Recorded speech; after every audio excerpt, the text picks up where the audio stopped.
గురుస్వాములు RL Nayak, P Naveen Yadav, S Srikanth, Rinku స్వాముల ఆధ్వర్యంలో శబరిమల మహాపాదయాత్ర కొనసాగుతుంది.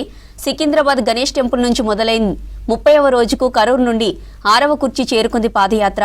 స్వాములకు సుబ్బయ్య, సుధామణి, సంతోష్ కుమార్ కుటుంబ సభ్యులు భిక్ష ఏర్పాటు చేశారు.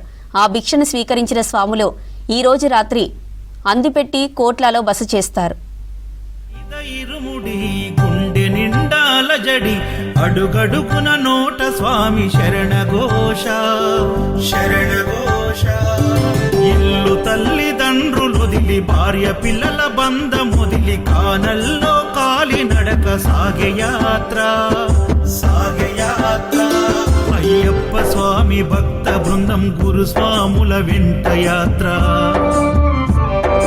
కన్ని కత్తి గంట గదా పెరు స్వాముల జంట యాత్ర.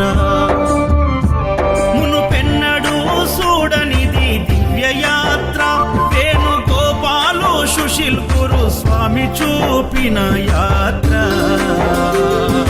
పాదయాత్ర.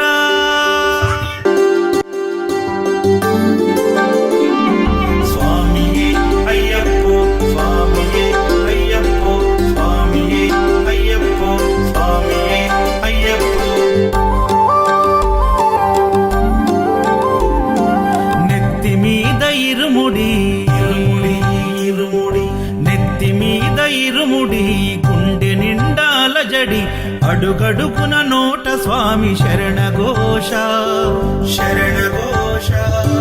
ఇల్లు తల్లిదండ్రులు వదిలి, భార్య పిల్లల బంధమొదిలి, కానల్లో కాలి నడక సాగయాత్ర సాగయాత్ర.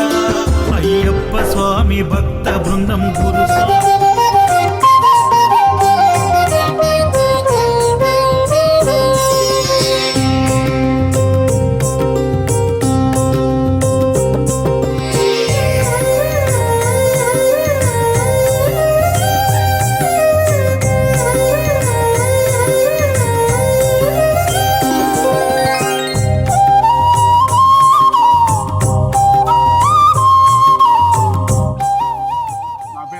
నేను మహబూబ్నగర్ నుంచి వచ్చినాను. సికింద్రాబాద్ గణేష్ టెంపుల్ నుంచి మేము పాదయాత్రగా శబరిమలకి బయలుదేరినాం అనమాట. టోటల్ 450 మెంబర్స్ మేము బయలుదేరినాం అనమాట.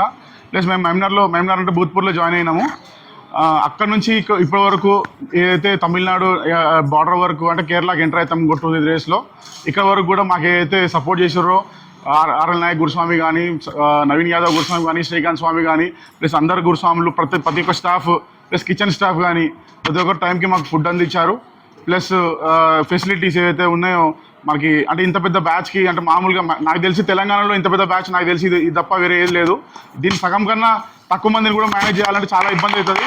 కాకపోతే 500 మందిని మేనేజ్ చేయడం అనేది అంత ఆషామాషి కాదు. రోజుకు 3 పూటలు ఒక చిన్న పెళ్లి చేసినట్టే ఉంటుంది అనమాట హడావిడి మాత్రము. సో స్వామి శరణం, అయ్యప్ప శరణం. నెక్స్ట్ ఇయర్ ఇంకా పెద్దగా, ఇంకా గ్రాండ్గా మా వరకు మేము సపోర్ట్ చేస్తే మేము కూడా సపోర్ట్ చేస్తాము. స్వామి శరణం, అయ్యప్ప శరణం.